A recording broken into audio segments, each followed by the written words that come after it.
everyone. This is Al Fadi, and I'd like to welcome you to a brand new series of videos that we will be making here under the umbrella of political Islam. This time we are going to focus on the topic of slavery in Islam. With me here in studio, my dear friend and our brother here, Dr. Bill Warner. Bill, welcome back, and thank you for agreeing to join us again to talk about such a difficult topic. Well, actually, the reason I do it is you and I have fun discussing this. Amen. So, Bill, slavery in Islam is, in and of itself, just the topic or the title is troubling.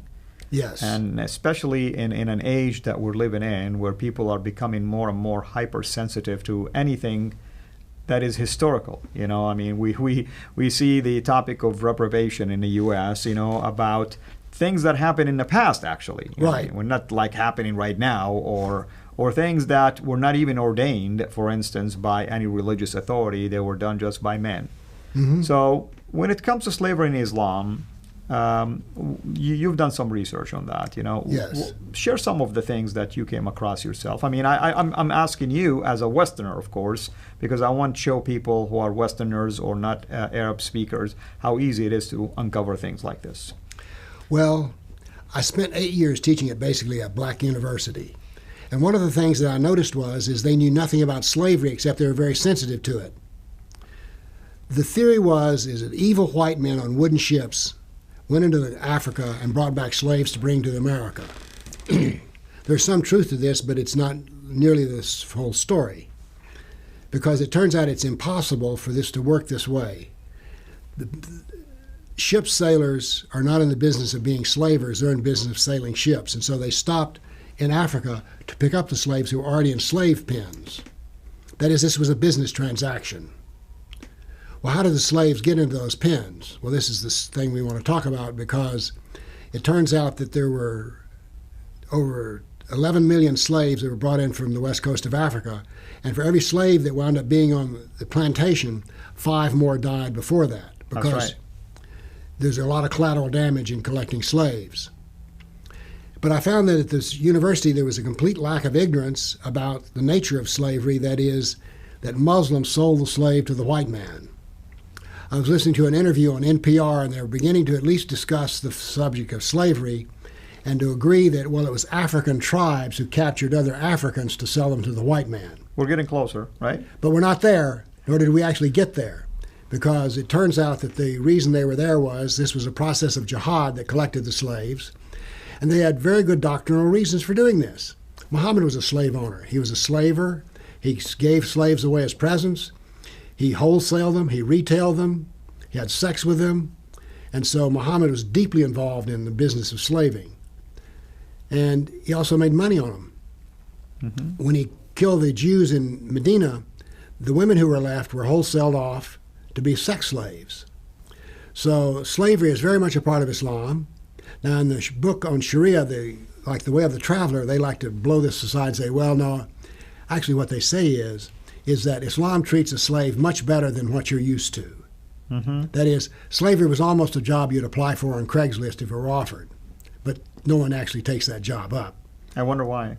The ignorance can be seen. One of the most famous athletes in America was a man by the name of Muhammad Ali, but that was his new name. His old name was Cassius Clay.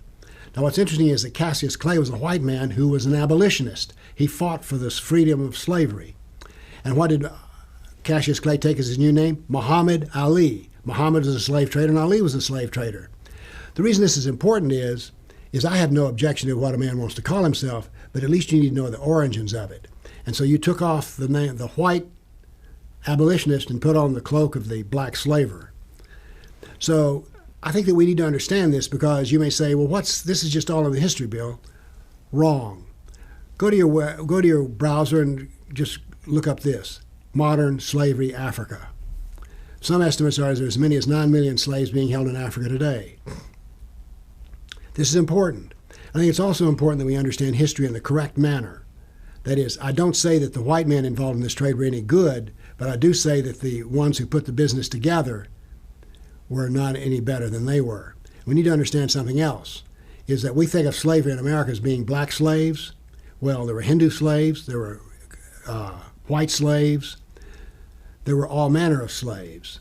And again, I don't blame Muhammad for being a slave trader, because in his time and position, this was possible. That is, it was part of the culture. But we come back to this thing called the Sunnah, which is Muhammad is the perfect example of the perfect life. And so if he was a slave trader and had slaves, then why can't any other Muslim have it? That's right. So we have here that Allah ordained slavery. As a matter of fact, one of the things you mentioned earlier in the hadith, which was that if a slave tries to escape, that's bad. His prayers won't be, if you try to escape from your master, your prayers won't be heard. And what was the only way out of this slavery? If you converted to Islam, there was a possibility that you might be freed. But if you didn't convert, you would not be freed. So there's a whole business of slavery within the Islam, and it goes off into more details, which you can cover later. But the fact is, Islam and slavery are like this. They're bound up with each other. Even the poetic language. Muhammad's father was Abdullah. Abd is slave, slave of Allah. That's right. So even being a slave is viewed as the best way to live your life. And Muhammad always said, don't praise me or consider me to be special. I'm just a slave of Allah. Exactly. Basically. And in other words, it's almost like pacifying the term slave here. It's like, it's a good virtue to be a slave. But again, I come back to, if it's such a virtuous thing and such a good thing, how come you can't just put an ad in the paper? Wanted, slaves, apply. That's true.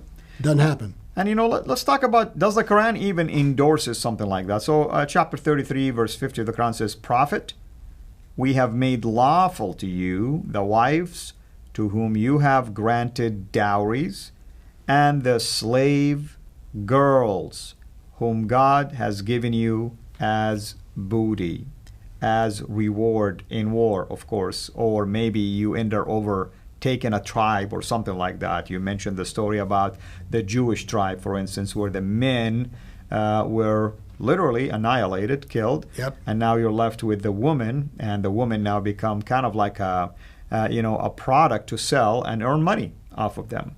Well, they did earn money. It turned a handsome profit. Yeah, absolutely. Now I know what somebody going to say. They're going to say, well, wait a minute. You go to New Testament, it's talking about slaves. True, it's talking about slaves. Those were slaves that were enslaved by the Romans, for instance, and others. If you are under that kind of a system and you come to Christ, the Bible kind of encourages you to stay patient. The Lord will bring basically a solution to that. Nowhere you're going to find Jesus or the apostles saying, I want you to go, and if you collect women, make them slaves. Or if you collect people from different nations, make slaves. He didn't say go and make slaves. He said go and make disciples. Here it says the following. We have made lawful to you.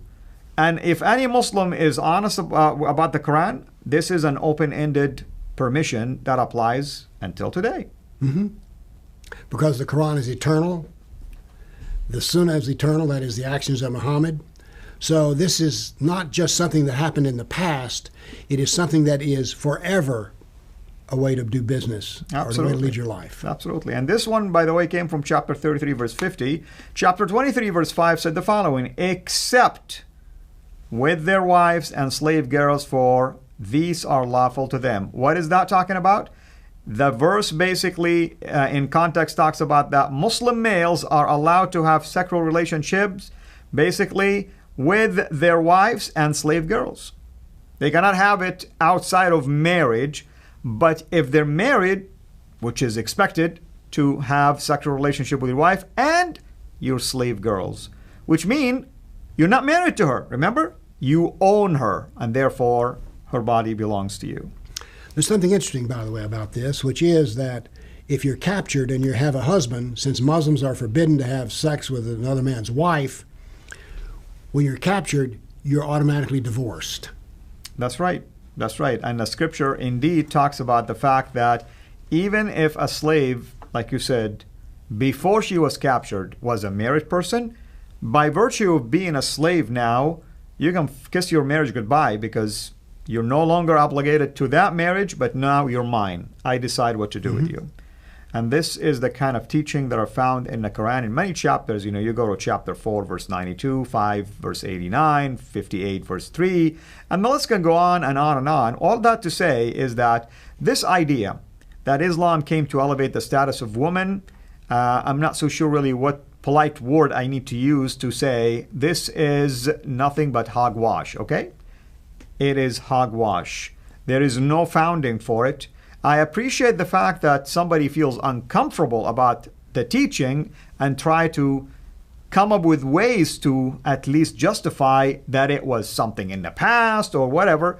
No, we're talking about the Quran, that if you are telling me the Quran applies to the past, then you're saying the Quran can be changed. Find me a reasonable Quranic scholar that will agree with you.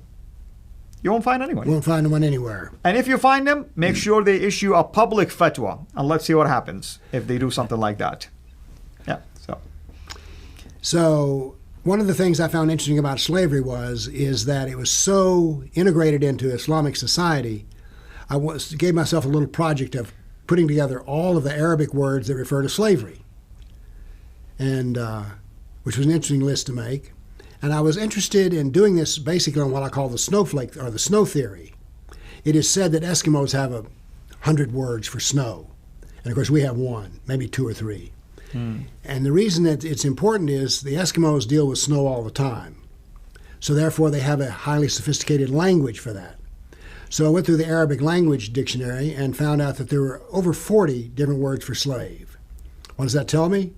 It was totally integrated into society and it was highly developed. I noted there were words that said escaped slave, the male, escaped slave female, and escaped child slave.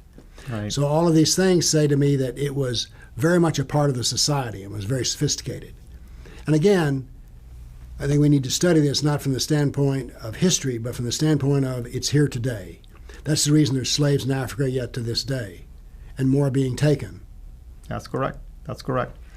Well, this is obviously a deep topic, so I'd like for us to visit it back again in the next show, and we'll continue to explore together what does the primary sources, the trilogy, if you wish, teach about this topic. And we're going to really pick, examples and give you references, and we'll see how long this will take us. But technically speaking, this is a topic that deserves to be given attention.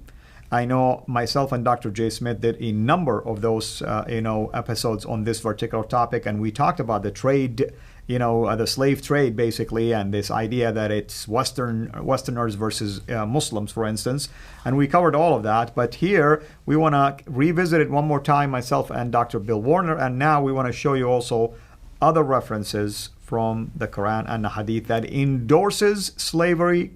And it really has no regard in terms of women being married, women being young, and so on and so forth. So until we meet again, hang tight. Lord bless you. Thank you for watching. Please like our video, and we encourage you to subscribe to our YouTube channel, Sira International.